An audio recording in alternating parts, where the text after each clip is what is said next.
Jesus, em tua presença, reunimos-nos aqui, contemplamos tua face e rendemos-nos a ti, pois um dia tua morte trouxe vida a todos nós e nos deu completo acesso ao coração. E o véu que separava, já não separa mais. A luz que outrora apagada, agora brilha e cada dia brilha mais. Só pra te adorar e fazer teu nome grande, te dar o louvor que é devido. Estamos nós aqui. Cante só pra te adorar. Só pra te adorar e fazer teu nome grande e te dar o louvor que é devido. Estamos nós aqui. Estamos nós aqui. Estamos nós aqui.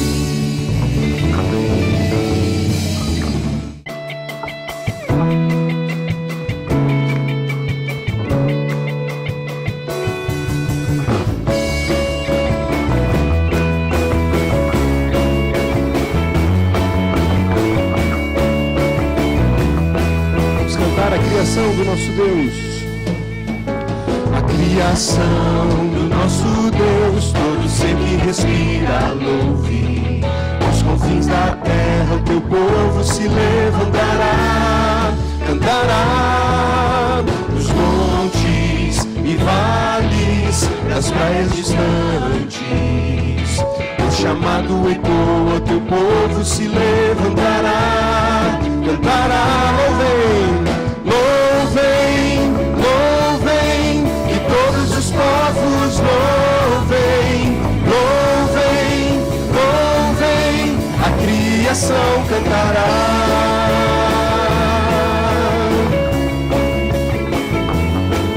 Vamos cantar do início a criação do nosso Deus. A criação do nosso Deus, todo ser que respira louve. Nos confins da terra o teu povo se levantará, cantará nos montes e vales, nas praias distantes. O chamado ecoa, o teu povo se levantará, cantará. Louvem, louvem, que todos os povos louvem, louvem, louvem, a criação cantará. Louvem, louvem, e todos os povos louvem, louvem, louvem, a criação cantará. Ele é digno, digno de toda a glória, honra pertencem a ti pra sempre, Senhor e Rei, louvores sejam a ti. Digno de toda a glória, honra pertencem a ti pra sempre, Senhor e Rei, louvores. Mais uma vez, ele é digno, digno de toda a glória, honra pertencem a ti pra sempre, Senhor e Rei, louvores sejam a ti. Louvem, louvem, que todos os povos povos louvem, louvem, louvem, a criação cantará. Louvem, louvem, e todos os povos louvem, louvem, louvem, a criação cantará, a criação cantará, a criação cantará.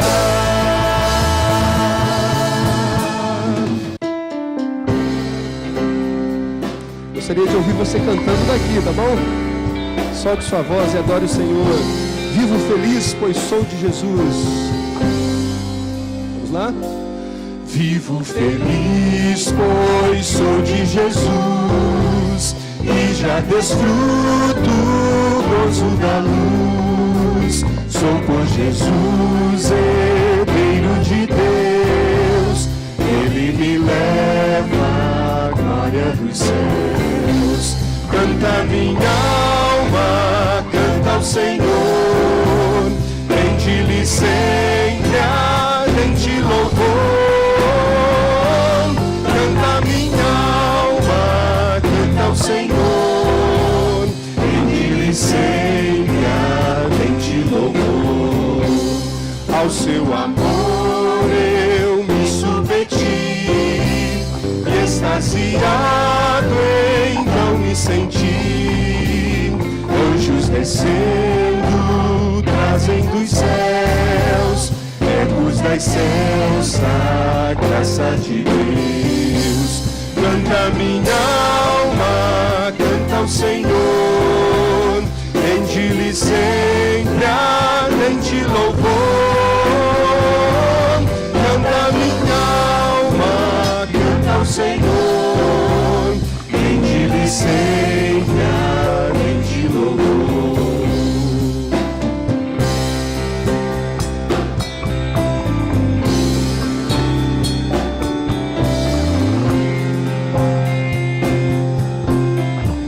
Sempre vivendo, sempre vivendo em seu grande amor, me regozijo em meu Salvador.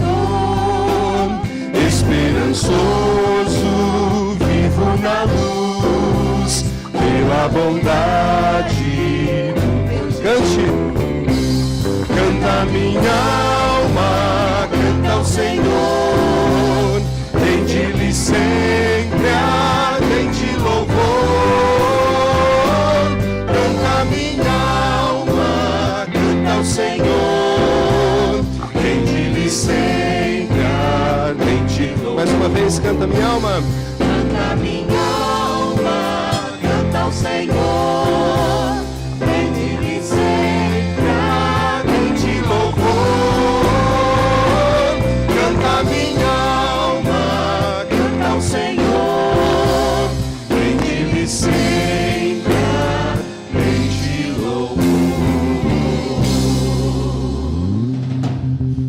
Bem, quero me apresentar a Ti, ó Deus, te ofertar em louvor, me entregar, me derramar, os teus planos cumprir. Que possas achar em mim a voz que deseja ouvir, que toca o Espírito, abre o céu e enche o teu coração. Ser reconhecido, marcado por transformação, provado pelo fogo, habilitado pela unção. Sabe, todos os meus dias, pra vida e para a morte, eu vou andar com Deus. O Senhor conhece os que são seus, ouve a voz sincera de um adorador. Me separou, me marcou do seu altar para servir. O Senhor conhece os que são seus,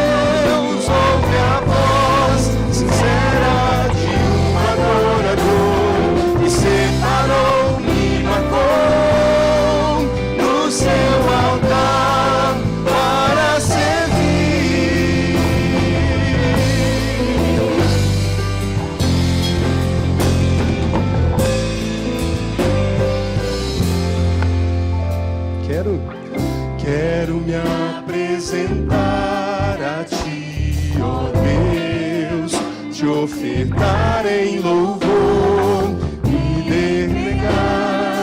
me derramar os seus planos, cumprir, e possas achar em mim a voz que deseja ouvir, que toca o Espírito, abre o céu e enche o teu coração. Ser reconhecido, marcado por transformação, provado pelo fogo, habilitado pelo som. Sabe todos os meus dias, para a vida e para a morte eu vou andar com Deus. O Senhor nos conhece, o Senhor conhece os que são seus, ouve a voz sincera de um adorador que separou e marcou do seu altar para servir. O Senhor conhece os que são seus, ouve a voz sincera de um adorador que separou e marcou do seu altar para servir. O Senhor conhece os que são seus, ouve a voz sincera de um adorador que separou e marcou do seu altar para servir. O Senhor conhece os que são seus, ouve a voz sincera de um adorador que separou e marcou do seu altar para servir, para servir, para servir.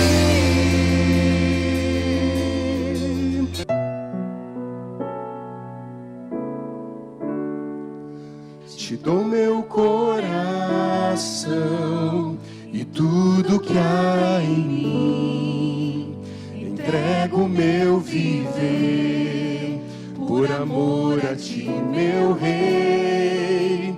Meus sonhos rendo a ti e meus direitos dou, orgulho vou trocar pela vida do Senhor. E eu entrego tudo a ti, tudo a ti. E eu entrego tudo a ti, tudo a ti.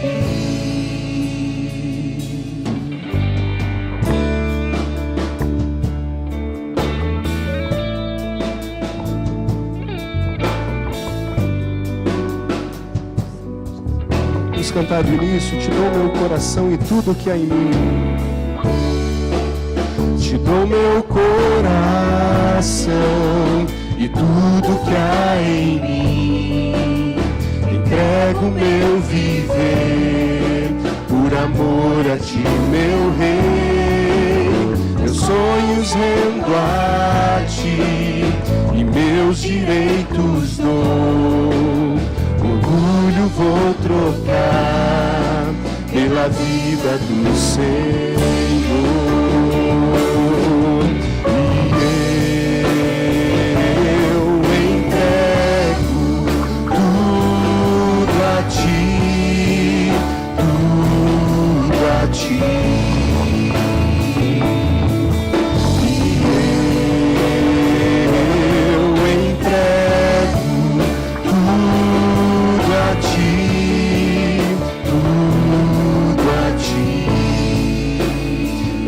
Esta canção, eu canto esta canção, te entrega a ti, Jesus.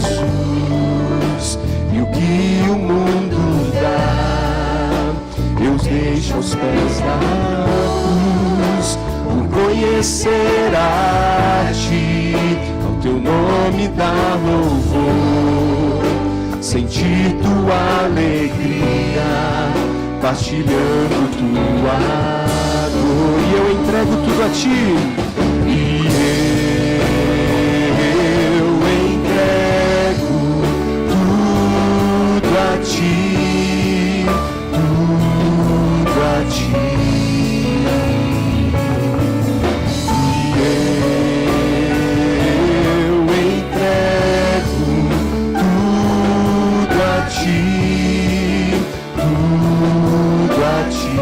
Mais uma vez, e eu entrego.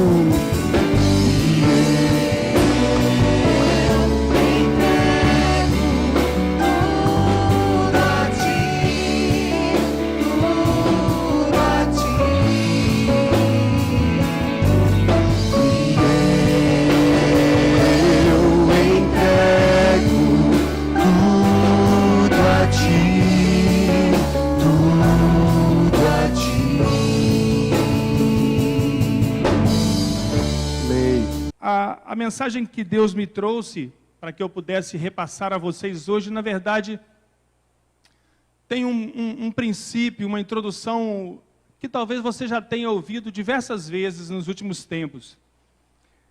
Muito provavelmente você já ouviu diversos pastores, diversos pregadores falando a respeito do momento que nós vivemos na nossa história, na história do mundo, na história do homem. E você já ouviu falar sobre crises, você já ouviu falar sobre mudanças, sobre situações que têm nos acometido e que muitas das vezes nós não temos resposta. Nós passamos de fato por um momento único na história da humanidade. É tida como a quarta revolução, uma revolução tecnológica, onde coisas que há pouco tempo atrás eram extremamente importantes, eram coisas com as quais nós parecíamos, sem as quais parecíamos que nós não iríamos sobreviver, e hoje elas sequer existem. Nós conversávamos esses dias lá em casa com os meus sobrinhos, e a gente falando sobre os orelhões de ficha. E a gente tentando explicar aquele ditado que diz, caiu a ficha? Quando você entendeu alguma coisa, você diz, agora caiu a ficha, eu entendi. Daqui uns anos você não vai poder falar esse ditado mais, né? Porque ninguém vai saber o que significa cair a ficha. Quando essa geração aqui passar, ninguém mais vai saber o que é cair a ficha. Porque tudo está mudando rápido demais, tudo está acontecendo rápido demais. Hoje ninguém precisa de orelhão, muito pelo contrário, ninguém nem lembra, ninguém nem sabe direito o que é isso. A gente vive numa velocidade de informações tão grande, tão estupenda, que isso nos causa ansiedade, que isso nos causa perplexidade. Se você quiser saber agora o que está acontecendo lá na China, basta você ir lá fora, porque aqui não pode, né? Vai lá fora e acessa seu celular e você vai saber o que está passando na China agora. Muito embora eu creio que não te interesse, mas se você quiser saber, você pode. E às vezes o que está acontecendo lá tão longe nos causa mal, nos causa ansiedade, nos causa angústia. Às vezes os problemas que o mundo está sofrendo chegam até nós de uma maneira avassaladora. Quem não sofreu com aqueles meninos que ficaram presos na caverna na Tailândia? Quem não acompanhou dia após dia o resgate daqueles meninos e ficou torcendo para aquilo dar certo? E coisas que, se fosse no outro tempo, você nunca saberia. Você saberia depois, talvez, muitos meses ou anos depois, que aquilo aconteceu. Agora você vê ao vivo aqueles mineiros que ficaram presos na mina lá no Chile e que nós acompanhamos também o resgate. Enfim, a nossa vida hoje é online, a nossa vida é ao vivo, a nossa vida acontece 24 horas por dia. E isso tem trazido para nós benefícios, muitos benefícios, mas também muitos malefícios. Nós vivemos também, além disso, grandes dilemas éticos. Hoje nós temos que medir as palavras quando nós vamos nos dirigir a determinadas pessoas. Você não pode se dirigir a uma pessoa negra de qualquer maneira, porque você pode ser taxado de racista, você não pode se dirigir a um homossexual de qualquer maneira, porque você pode ser taxado de homofóbico, você não pode isso, você não pode aquilo, tudo está mudando, tudo está sendo tão novo para a gente, que a gente está tendo algum trabalho para aprender e para viver nesse tempo. Eu sei que você tem essa dificuldade, porque não haveria de ser diferente. Todos nós estamos vivendo isso, esse tempo novo. E aonde que a gente pode encontrar resposta para que possamos achar sossego para a nossa alma, achar paz, achar resposta para aquelas angústias que insistem em se abater sobre nós?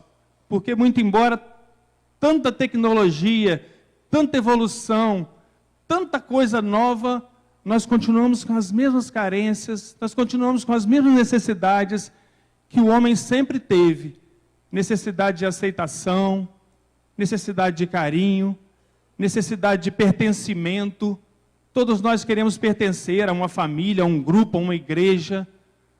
O homem hoje continua tendo as mesmas carências que sempre teve.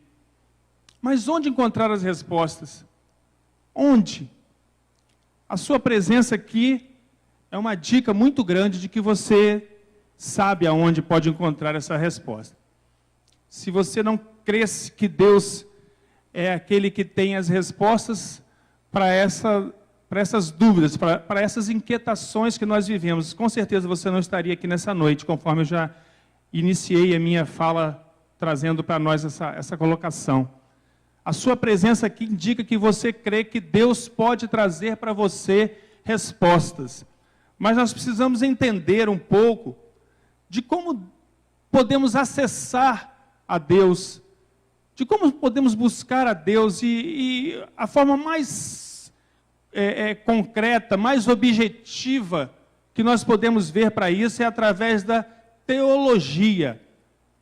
É o sistema mais prático, mais objetivo que o homem criou, que o homem entendeu como válido para poder buscar a Deus, a teologia. Aí você vai dizer assim, Wagner, então você está dizendo que eu tenho que entrar no seminário, fazer teologia, para que eu possa responder essas minhas angústias, para que eu possa ter sossego para a minha alma, eu preciso então de fazer teologia? Não. O que significa teologia? Logia, estudo, Deus, estudo de Deus. Todos nós precisamos estudar a Deus, conhecer Deus, conhecer o caráter de Deus. Qual o caráter de Deus? O que Deus pensa? Como que Deus pensa quando Ele vê o homem diante de todas essas situações que eu narrei? Qual o sentimento que Deus tem quando Ele vê pessoas tão diferentes como as que nós vemos atualmente? O que Deus sente? O que Deus pensa? Como que Deus reage? Se você descobrir isso, você vai conseguir entender e reagir um pouco da forma como Deus faria e faz. E isso com certeza vai trazer paz ao seu coração. Tem um livro que eu li há bastante tempo atrás, na verdade, que eu gostei muito, que diz, o título dele é Em Seus Passos, o que faria Jesus?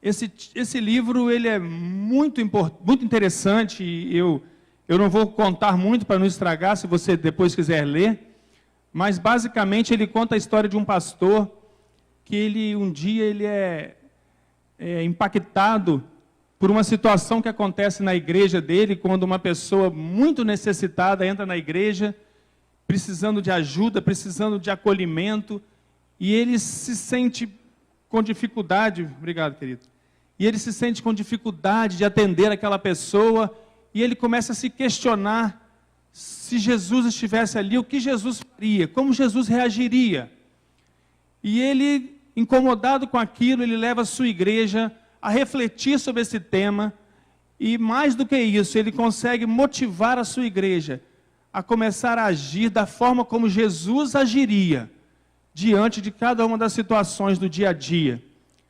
Então, aquela pessoa que era comerciante e era membro daquela igreja, que foi impactado pelo pastor. No dia seguinte, na hora de fazer negócios, antes de fechar o negócio, ele pensava, se Jesus estivesse aqui, Jesus fecharia o negócio nessas condições?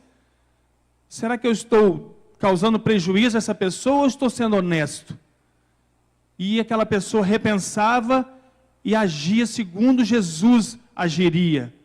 Uma outra pessoa que era dona de um estabelecimento comercial, onde vendia de tudo, e ele para e vai refletir, se Jesus fosse dono daquele estabelecimento comercial, será que Jesus venderia as coisas que eu estou vendendo? Né, Renato? Será que Jesus colocaria bebida alcoólica aqui na prateleira, colocaria cigarro, colocaria coisas do tipo? E ele chega à conclusão que não, que Jesus não faria isso. E mesmo diante do prejuízo que isso poderia significar para ele, ele retira aquilo tudo e num compromisso com Deus, ele passa a comercializar, a vender apenas aquilo que ele entendia que Jesus venderia. E isso vai se espalhando para todas aquelas pessoas da igreja.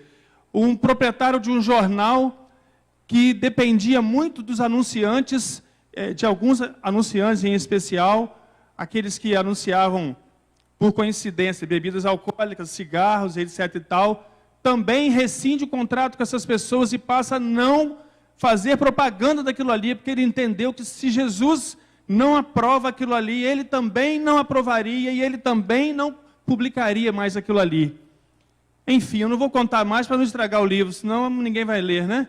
Mas o fato é que aquela cidade, aquela sociedade toda é impactada por conta de pessoas que entenderam que a resposta para a sua vida, que a realização da sua vida, passava por fazer aquilo que agradava ao seu mestre, aquilo que agradava a Jesus, aquilo que agradava a Deus. Mas como conhecer aquilo que agrada a Deus? Como que eu posso saber o que agrada a Deus?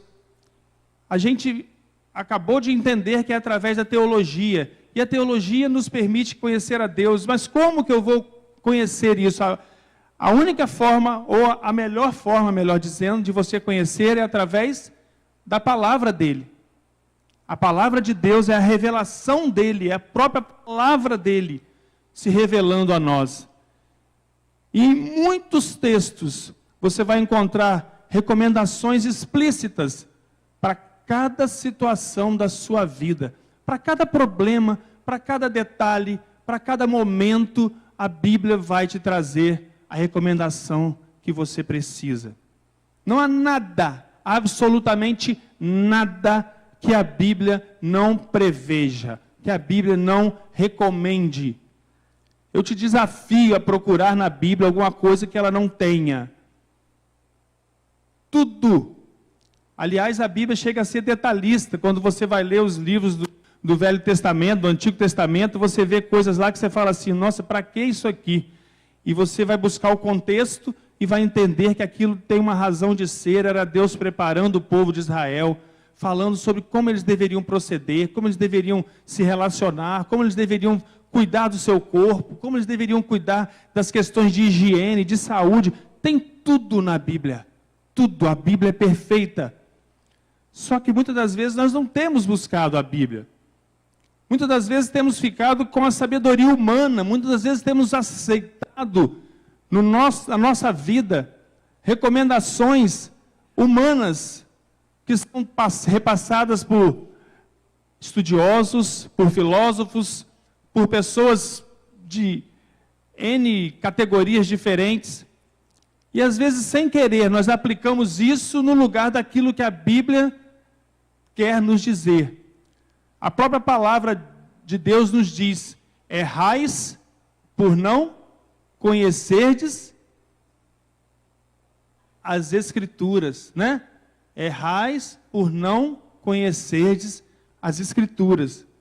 Então nós não sabemos às vezes como agir, por quê? Porque nós não estamos indo na fonte aonde há a resposta para isso.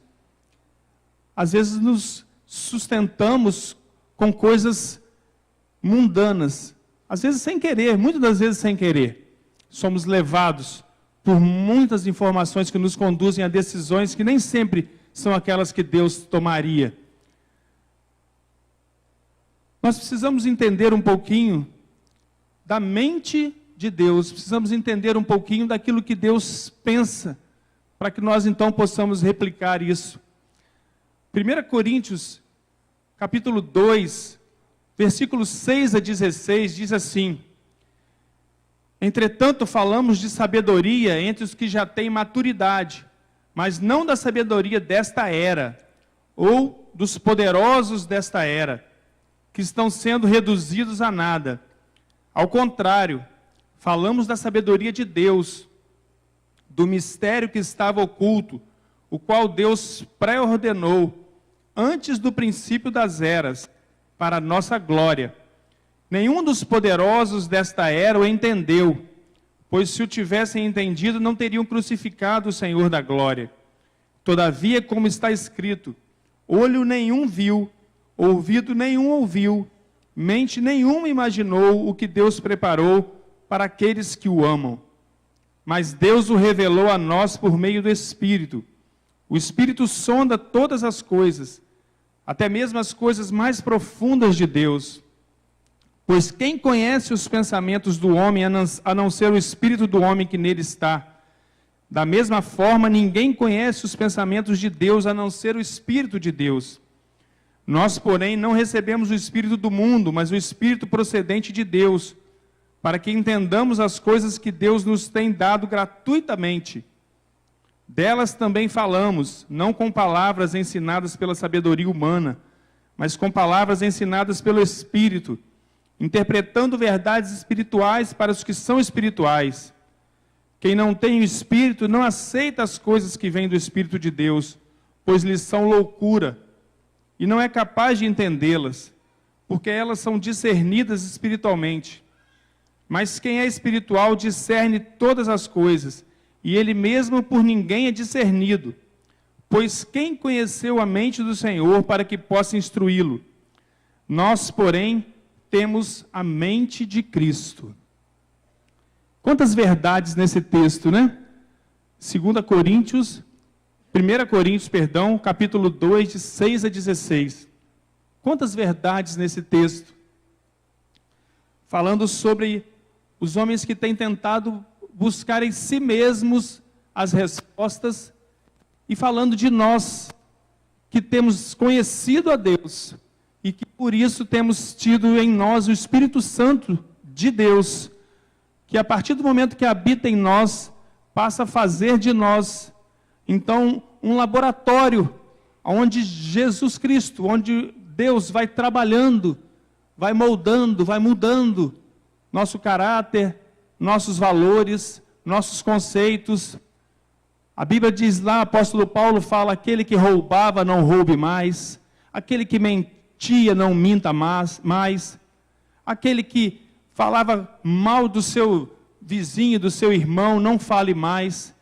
Enfim, a partir do momento que você tem em si a mente de Cristo, o seu caráter é moldado e você começa a agir da forma que o próprio Cristo agiria.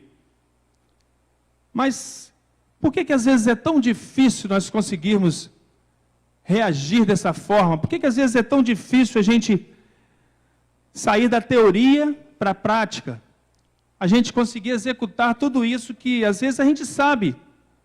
Às vezes o que eu estou te falando aqui, você tem plena convicção, você já sabia.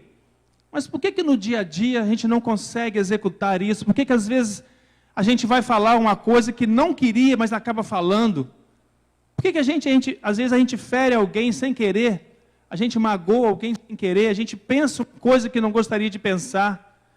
O apóstolo Paulo mesmo disse que aquilo que eu quero, eu não faço, mas o que eu não quero está todo dia diante de mim, todo dia se apresenta a mim, porque o mundo jaz no maligno, porque o mundo está no pecado, e esse pecado contaminou a nossa vida. Então a nossa luta é diária, é todo dia, para mortificar esse homem, e para fazer o Espírito Santo nos fazer ressuscitar, nos fazer vivos dia após dia, para que cada atitude nossa seja moldada pelo caráter que Cristo quer colocar em nós. Algumas coisas são importantes que nós entendamos para que isso aconteça de verdade. A primeira coisa que nós precisamos entender, precisamos conhecer a soberania de Deus. A soberania de Deus faz com que nós reconheçamos que Ele criou todas as coisas, que Ele dirige todas as coisas e que Ele tem controle sobre todas as coisas. Quando você tem consciência disso, você não se deixa confundir. Você não se deixa levar por essas confusões que muitas das vezes estão ao nosso redor. A Bíblia diz, no princípio Deus criou os céus e a terra era sem forma e vazia, mas Deus deu forma, Deus criou todas as coisas. Não uma balbúrdia, não uma confusão, Deus criou tudo com organização. E é assim que Ele deseja que nós vivamos. E depois de Deus ter feito isso, Ele disse para o homem, cuide da terra, habite a terra. Faça com que isso tudo que eu estou te entregando, para que você cuide, para que você administre, seja usado na sua plenitude. Infelizmente, muitas das vezes nós temos perdido isso, nós temos destruído a terra, destruído a saúde, destruído tantas coisas, mas Deus nos deu tudo de forma perfeita. Muito embora tudo seja dele, Ele nos deu em nossas mãos. Então, quando a gente entende a soberania de Deus, de criar tudo, de nos criar e entregar nas nossas mãos, nós entendemos a responsabilidade de cuidar disso. Nós entendemos o dever de pautar nossas ações de maneira correta. Nós entendemos o dever que nós devemos carregar o tempo todo de não destruir o nosso corpo, de não destruir a natureza, não violentar o nosso próximo. Então, entender a soberania de Deus é o primeiro passo para que você possa construir a mente de Cristo na sua vida. O segundo passo é conhecer a santidade dele. A Bíblia diz que Deus é santo. Muitos e muitos textos da Bíblia falam sobre a santidade de Deus. Mas eu gostaria de destacar, porque além de falar da santidade dele, nos conclama a santidade também. 1 Pedro 1, 15 e 16 diz assim, mas como é santo aquele que vos chamou, sede vós também santos em toda a vossa maneira de viver. Porquanto escrito está, sede santos, porque eu sou santo. Aí você vai me dizer assim, ser santo não é brincadeira não, né? Ser santo parece que não é pra gente. Parece que é uma coisa fora do normal. Ser santo é uma coisa que parece que não foi feita para o ser humano. Mas por que isso consta expressamente na Bíblia? Por que Pedro disse isso? Por que Pedro repetiu essa palavra de Deus? Sede santo como eu sou santo. Será que se isso fosse impossível, Pedro teria dito? Mas como ser santo? Refletindo a santidade de Deus. Em cada ato, em cada pensamento. Mas como? Orando, buscando ao Senhor, dia após dia, instante após instante, em todo o tempo. Nós conhecemos muito bem as respostas. Conhecemos, irmãos, as respostas, sabemos, temos ouvido isso muitas vezes. Mas às vezes nos limitamos, às vezes nos condicionamos a uma realidade que não foi aquela que Deus desejou para nós, que não foi aquela que Deus quis para nós. Nós que temos filhos, temos os melhores planos, os melhores projetos para os nossos filhos. Nem sempre esses projetos se realizam, nem sempre eles conseguem atingir o que nós queremos, mas nós temos esses projetos para eles, e nós os incentivamos a isso, e nós fazemos tudo para que eles alcancem isso. E com Deus não é diferente, aliás, muito pelo contrário, com Deus é mais ainda. A Bíblia conta várias histórias a respeito da forma como Deus cuida de nós, a respeito da forma como Deus insiste para que nós alcancemos a plenitude daquilo que Ele quer, daquilo que Ele pensou. Nós lembramos da história do filho pródigo que saiu e fez tudo de errado, mas na primeira oportunidade que ele volta, o seu pai o recebe, o seu pai na figura de Deus o recebe e dá a ele a oportunidade para que ele recomece, para que ele alcance seu potencial. Então, nós podemos sim ser santos, nós podemos sim fazer sempre o melhor, sempre o melhor, sempre ter uma palavra amável, sempre ter uma palavra doce, sempre ter, a Bíblia diz, seja a vossa palavra temperada, né? Nem ácida, e nem azeda, e nem amarga, mas temperada. Como é bom quando alguém chega precisando de ouvir uma palavra, e você tem essa palavra, uma palavra mansa para trazer, uma palavra de conforto, de consolo. É isso que Deus tem para nós. É isso que Ele deseja de nós. Que nós reflitamos a sua santidade. Claro que isso é algo de uma vida inteira. Claro que isso é algo de uma caminhada, de uma jornada. E nós não vamos atingir a santidade de Deus. A Bíblia diz que nós não chegaremos, mas qual o propósito? Até que alcancemos, o que o apóstolo Paulo diz? Até que alcancemos a estatura do varão perfeito, que é Cristo. O nosso desafio é atingir a estatura de Cristo. Grande desafio nós temos. Grande desafio nós temos. O terceiro aspecto que eu gostaria de destacar é que nós precisamos conhecer a justiça de Deus. Para que nós possamos ter respostas para as coisas deste mundo, nós precisamos conhecer a justiça de Deus. Como que eu vou reagir?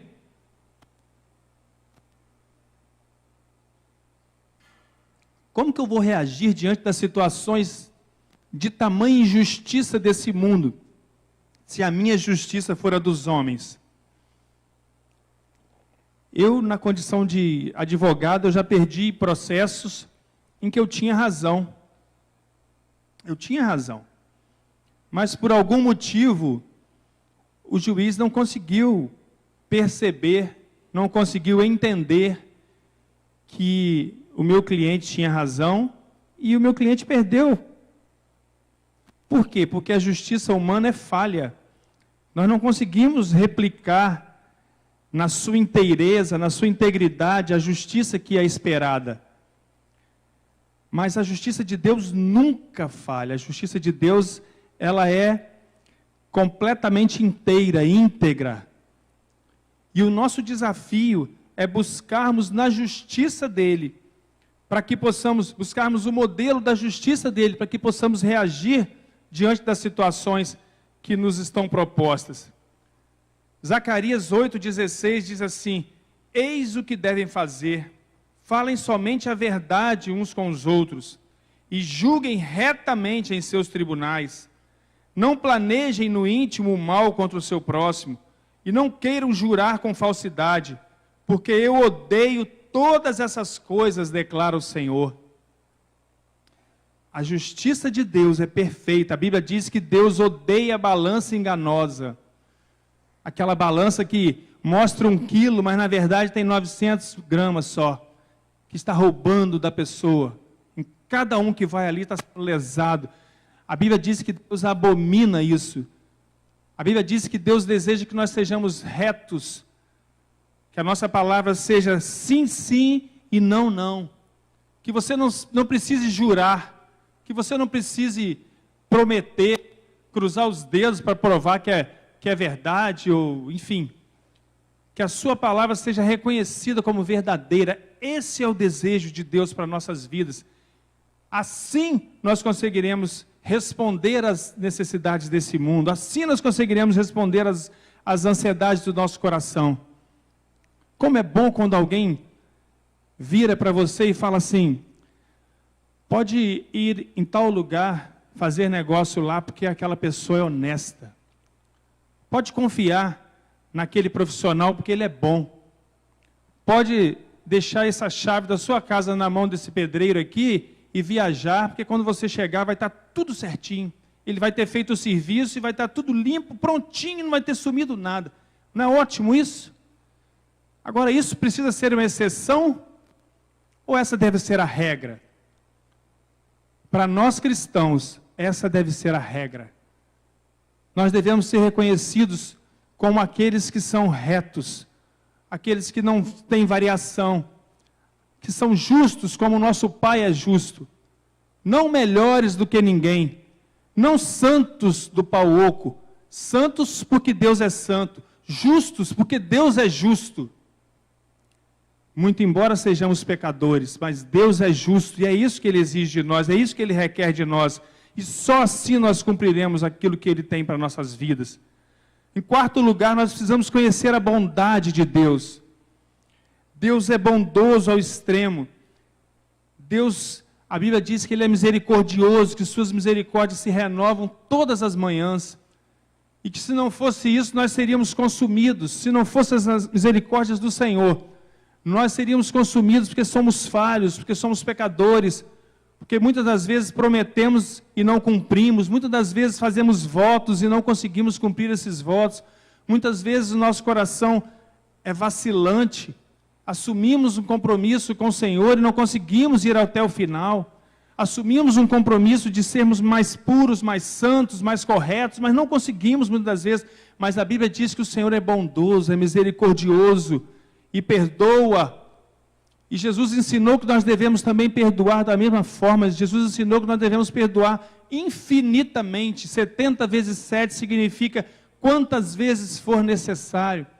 Porque a bondade do Senhor é algo que não tem fim. Salmo 31, 19 diz: como é grande a tua bondade, que reservaste para aqueles que te temem, e que à vista dos homens concedes àqueles que se refugiam em ti.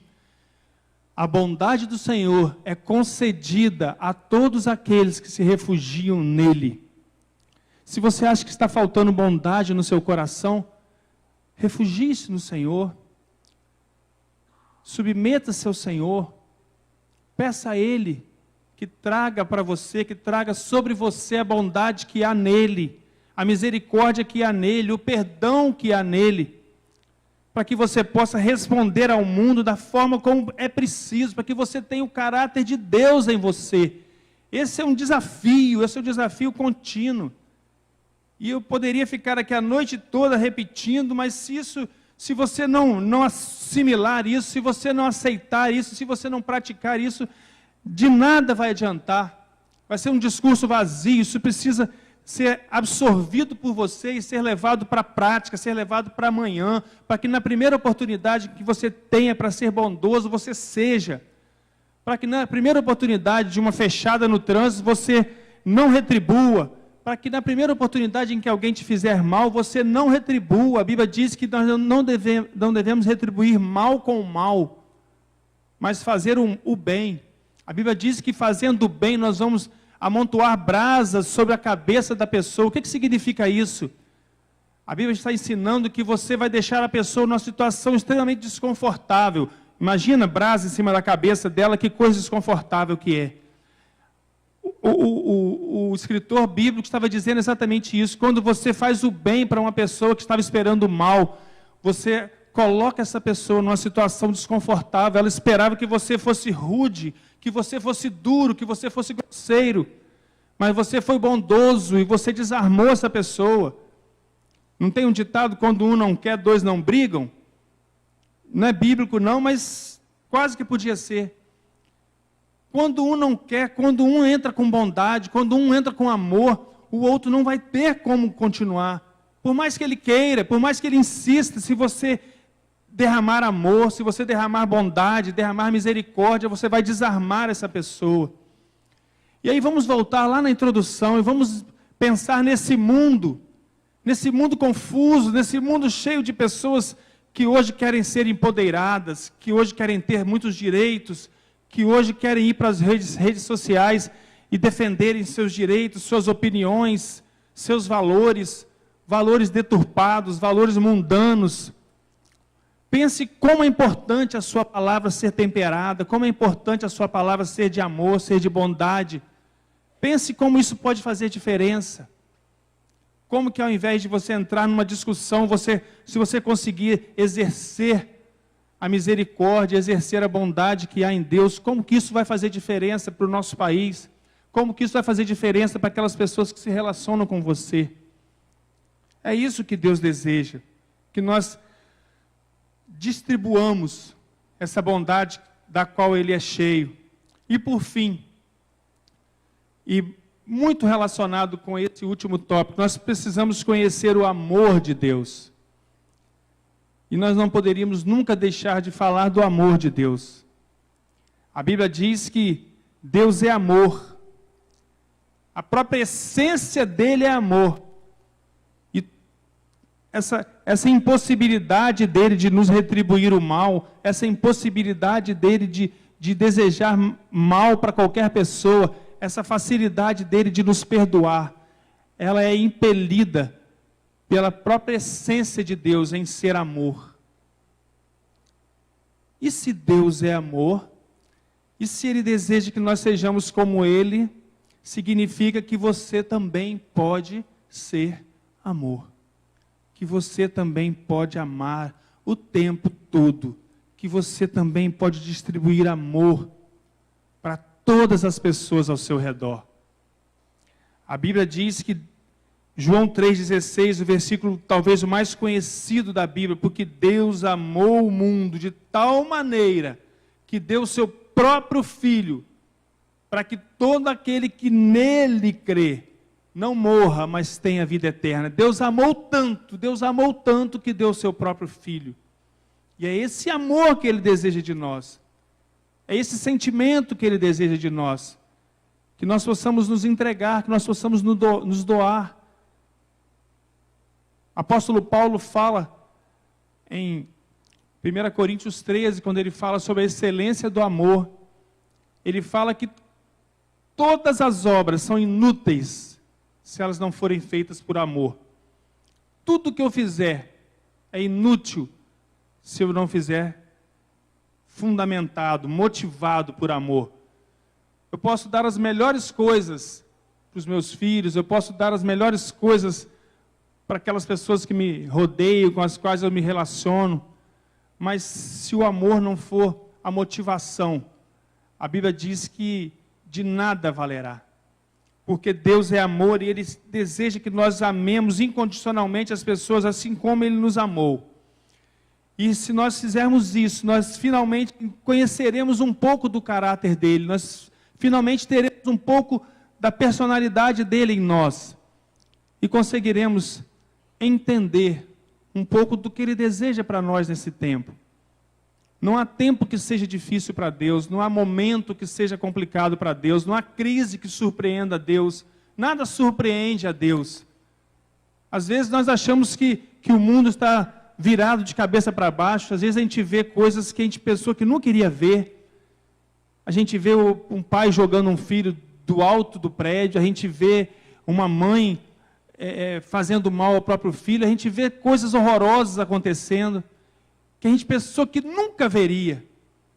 Mas saiba que isso não surpreende a Deus, isso não assusta a Deus. Porque Ele lá do alto, na sua soberania, sabia aonde nós podíamos ir. E está disposto a nos perdoar, a nos amar, a investir em nós, a distribuir amor, a distribuir bondade, a distribuir misericórdia, a resgatar, a restaurar, para que no fim e ao cabo de tudo nós possamos nos juntar a Ele. Tudo que Deus deseja é que nós no fim de tudo estejamos com Ele. Tudo isso que passamos aqui, irmãos, não é nada. A Bíblia diz que não é nada comparado com a glória que nós vamos experimentar. Tudo que você sofre, tudo que você experimenta, não é nada comparado com aquilo que Deus tem preparado para você. Então a minha palavra nessa noite é uma palavra de desafio, a que você se impulsione, a que você se desafie a ser igual a Jesus. A que você repita no seu dia a dia tudo aquilo que Jesus Cristo tem ensinado a você, tudo aquilo que você tem ouvido aqui nessa igreja, domingo após domingo, quarta-feira após quarta-feira, tudo aquilo que você canta, tudo aquilo que você lê, tudo aquilo que você já ouviu, na verdade quer te ensinar a ser igual a Jesus, a ter o mesmo caráter que ele teve. O meu desafio nessa noite é que Deus nos abençoe, para que essa palavra encontre lugar no seu coração, para que você vá para casa pensando, refletindo sobre a necessidade de ser diferente, de fazer diferença nessa geração. Colossenses 3 diz assim, que nós devemos ser como astros, como estrelas que iluminam essa sociedade. Que a sociedade olhe para você e te tenha como uma estrela brilhando, iluminando. Que a sua vizinhança olhe para você e veja que você ilumina aquele lugar, que você clareia aquele lugar. Que os seus colegas de trabalho creiam e vejam em você uma pessoa que traz bem-estar, uma pessoa que ilumina, uma pessoa que abençoa. E que Deus nos abençoe. Nós vamos louvar o Senhor, vamos cantar aquele último cântico. Eu não me lembro qual mais, o último. Isso. Esse cântico fala exatamente sobre isso. Nós devemos entregar tudo ao Senhor. Que você cante essa canção refletindo. Você entregue tudo nas mãos dele, para que essa transformação aconteça, para que essa mudança que eu acabei de dizer possa ser perpetuada na sua vida. Que você entregue tudo ao Senhor. Você pode se colocar em pé neste momento? Vamos cantar, te dou o meu coração. Te dou meu coração e tudo que há em mim. Entrego meu viver por amor a ti, meu Rei. Meus sonhos rendo a ti e os meus direitos dou. Orgulho vou trocar pela vida do Senhor. E eu entrego tudo a ti, tudo a ti.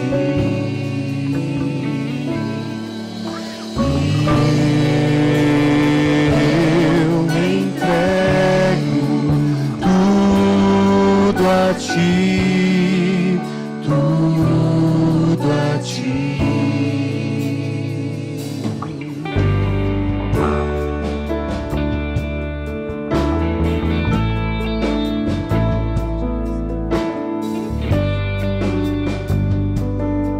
Vamos cantar mais uma vez. Te dou o meu coração. Te dou meu coração e tudo que há em mim. Entrego meu viver por amor a ti, meu Rei. Meus sonhos rendo a ti e meus direitos dou. Orgulho vou trocar pela vida do Senhor. E eu entrego tudo a ti.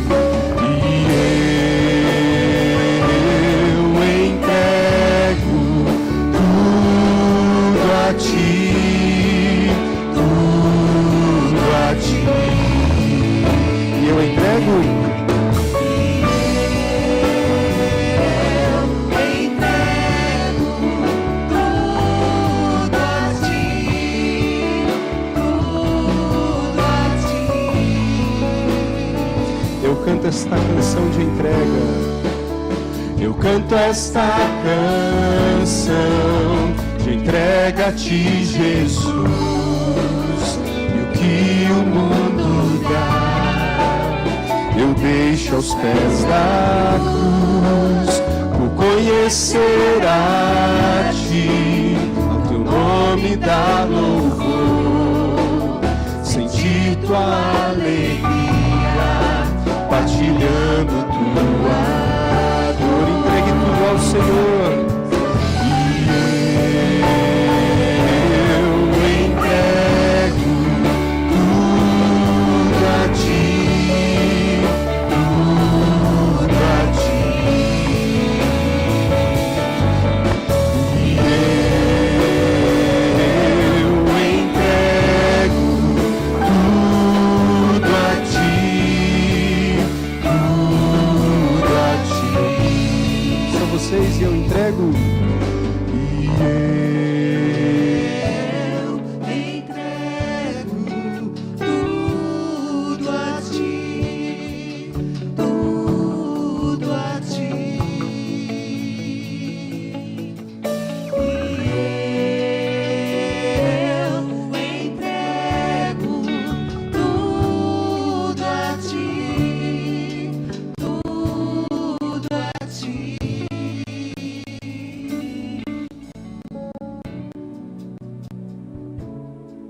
Esse cântico tem uma afirmação muito interessante nesse momento em que nós nos sentimos possuidores, né?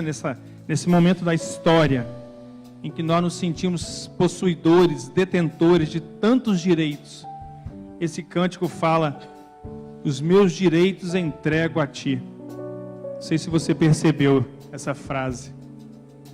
Os meus direitos eu entrego nas mãos do Pai, para que Ele viva em mim e não mais eu. É a nossa oração nessa noite. Vamos orar ao Senhor. Pai querido, nós nos colocamos na Tua presença, Senhor Deus, nesse momento, pedindo que o Senhor faça de nós, ó Pai, aquilo que o Senhor deseja, aquilo que o Senhor quer, que o Senhor habite nas nossas vidas, ó Pai, de forma abundante, de forma total, que não haja nenhuma reserva, ó Deus, da nossa parte, onde o Senhor não possa tratar, onde o Senhor não possa cuidar, mas que nós nos entreguemos, ó Pai, inteiramente nas Tuas mãos. Se há alguém aqui, Senhor Deus, que tem retido, ó Deus, alguma coisa da sua vida, se há alguém aqui que não tem entregado tudo nas Tuas mãos, ó Deus, nessa noite nós pedimos no nome de Jesus que haja transformação, ó Pai, nessa vida, que as nossas vidas, nossos corações sejam mudados, ó Pai, para que nós possamos reconhecer a Tua soberania, ó Pai, sobre nós, para que nós possamos entender, ó Pai, e aplicar e praticar a Tua santidade, ó Deus, a Tua bondade, a Tua justiça, ó Deus, como Jesus nos ensinou a orar, ó Pai, que a Tua justiça fosse feita no nosso meio, ó Pai. E por fim, ó Deus, que nós possamos aplicar de maneira abundante o amor que o Senhor tem para nos dar, ó Pai. Que o Teu amor possa superabundar nas nossas vidas, Senhor Deus, de maneira que nós possamos abençoar aquelas pessoas que nos rodeiam, Senhor Deus. Que a Tua igreja, que cada um de nós seja conhecido, ó Pai, seja reconhecido por amar, por ser, ó Deus, alguém que distribui coisas boas, que distribui amor, que distribui compreensão, carinho, ó Pai, para essa sociedade tão carente.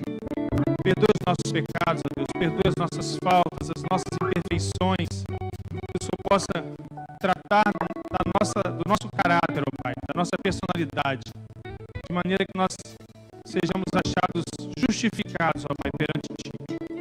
Leva-nos, ó Deus, em paz agora para os nossos lares, dá-nos o restante de noite na Tua presença, guia-nos, ó Pai, dá-nos uma semana ainda de vitória, ó Pai. É a nossa oração que nós te pedimos, em nome de Jesus.